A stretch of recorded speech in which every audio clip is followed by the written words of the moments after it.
1.0. ¿Cómo hemos ido? No es posible que una persona pensante viva en nuestra sociedad sin querer cambiarla. George Orwell. Ante las demandas de la conformidad, ningún hombre puede sucumbir y permanecer libre. Oscar Wilde. País somnoliento. En México, muchos viven con la mano extendida, con la palma abierta, esperando la próxima dádiva del próximo político, esperando la próxima entrega de lo que Octavio Paz llamó el logro filantrópico, el cheque o el contrato, o la camiseta, o el vale de la torta o la licuadora, o la pensión, o el puesto, o la recomendación. La generosidad del Estado que con el paso del tiempo produce personas acostumbradas a recibir en vez de participar, personas acostumbradas a esperar en vez de exigir, personas que son vasos y tazas, ciudadanos vasija, ciudadanos olla, recipientes en lugar de participantes, resignados ante lo poco que se vacía dentro de ellos. Porque la economía no crece lo suficiente, porque el país no avanza lo que debería, porque el tiempo transcurre y porque los pobres difícilmente dejan de serlo. En México sigue siendo difícil saltar de una clase a otra, de un decil a otro. En México, la brecha entre los de abajo y los de arriba es cada vez más grande, cada vez más infranqueable.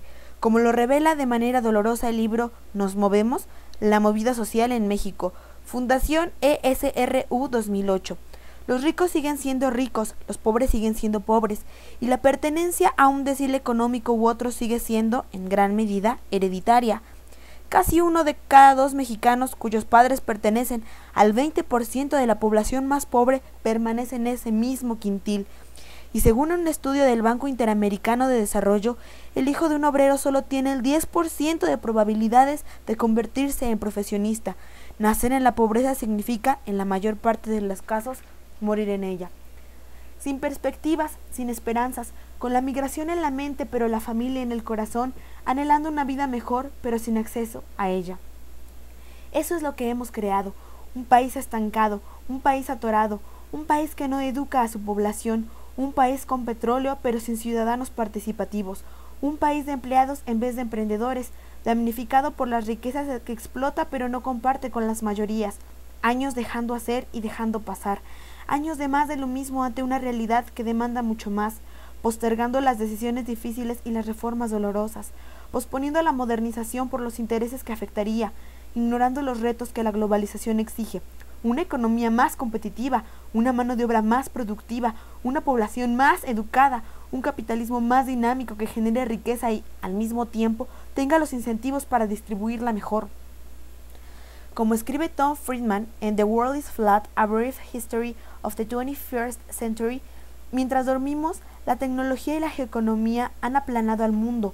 Desde Bangalore hasta Beijing, la innovación marcha a pasos veloces, nivelando el terreno de juego para que aquellos que saben competir y quieren hacerlo. Allí están los ingenieros de la India y los diseñadores en China, innovando, compitiendo, produciendo y avanzando. Mientras tanto, en nuestro país todos los días las noticias plasman síntomas reiterativos del regreso a la somnolencia habitual, a la desilla de décadas, al sonambulismo que ha embalsamado a quienes gobiernan y explica por qué, con frecuencia, lo hacen tan mal. México es como Rip Van Winkle, el famoso personaje del cuento corto de Washington Irving, que decide tomar una siesta y duerme durante 20 años, inconsciente ante los cambios que ocurren a su alrededor. El mundo se transforma mientras Rip ronca, y el mundo se mueve mientras Rip se acurruca al margen de él. Y en nuestro país sucede algo similar, algo más o menos igual. Funcionarios que siguen durmiendo el sueño de los injustos, arrollados por una estructura de gobierno que se los permite. Representantes que siguen tomando la siesta, cobijados por una forma de ejercer el poder que concentra su ejercicio. El sueño compartido de la clase política como un pacto con cláusulas secretas. No sacudir la colcha, no cambiar las sábanas, no alterar la dosis diaria de los somníferos, aunque el país le urge hacerlo. Por ello no sorprende que un excelente análisis sobre México de la revista The Economist se titule Hora de despertar, porque el sueño mexicano ha permitido gobernar a unos y a otros sin representar en realidad, gobernar sin reformar a fondo, gobernar sin modernizar a la velocidad que la globalización requiere y que los mexicanos necesitan, políticos de un partido u otro, meciéndose en una hamaca apuntalada por el petróleo y las remesas, dejando de hacer y dejando de empujar una reforma institucional urgente, una forma política necesaria, de una forma hacendaria impostergable, una reforma educativa imperiosa, una reforma regulatoria deseable, una reforma energética que México ve con ambivalencia, pero difícilmente puede eludir.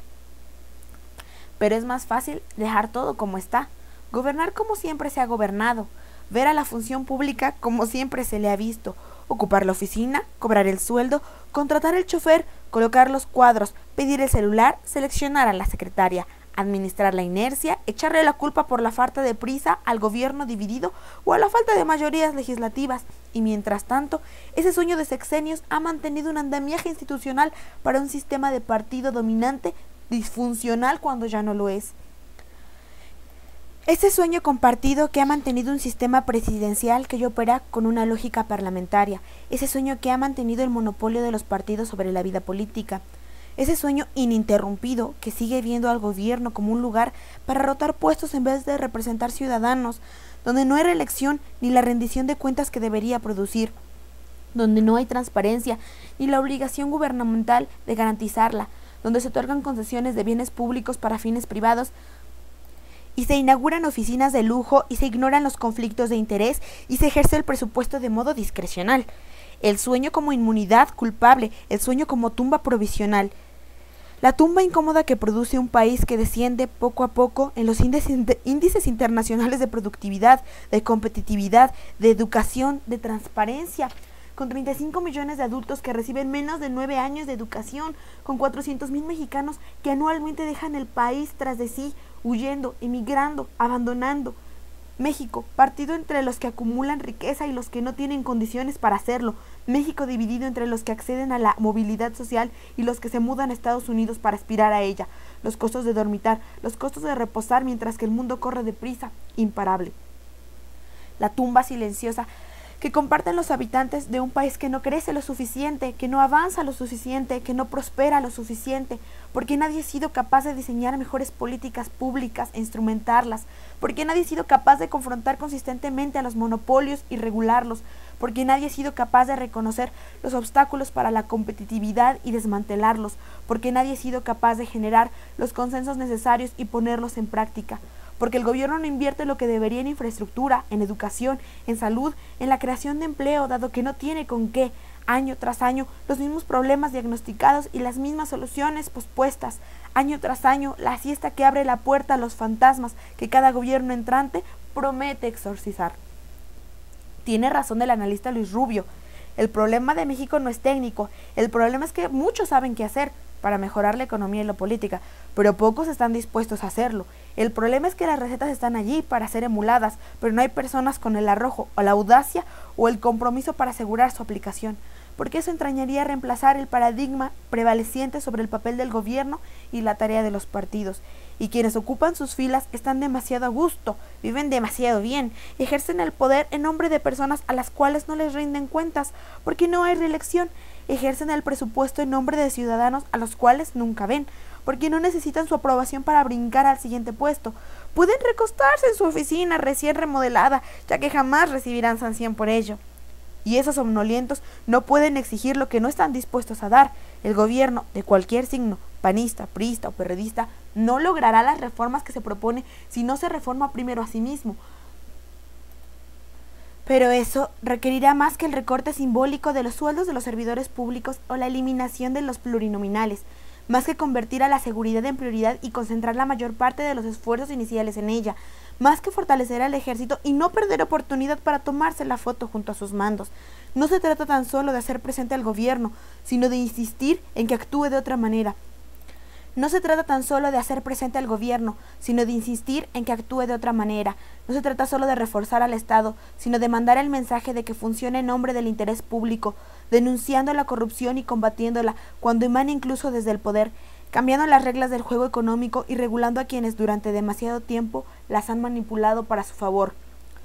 Tareas de un gobierno que despierta de golpe en vez de dormir de lado, con una ética gubernamental a la que México aspira pero no han visto aún, con reformas al gasto público que recorten el dispendio y los privilegios que permite, con reglas claras sobre el conflicto de interés que aseguren su erradicación, con una actitud que demuestre su oposición a los años Rip Van Winkle de administraciones anteriores, y en la mente como mantra el poema de Robert Frost: El bosque es hermoso, oscuro y profundo, pero tengo promesas que cumplir y millas que recorrer antes de dormir, y millas que recorrer antes de dormir. Habrá que despertar a México, porque es un país privilegiado, tiene una ubicación geográfica extraordinaria y cuenta con grandes riquezas naturales. Está poblado por millones de personas talentosas y trabajadoras, pero a pesar de ello, la pregunta perenne es ¿por qué no nos modernizamos a la velocidad que podríamos y deberíamos? Aventuro algunas respuestas: por el petróleo, por el modo educativo y el tipo de cultura política que crea, por la corrupción que esa cultura permite, por la estructura económica y por un sistema político erigido para que todo eso no cambie, para que los privilegios y los derechos adquiridos se mantengan tal y como están.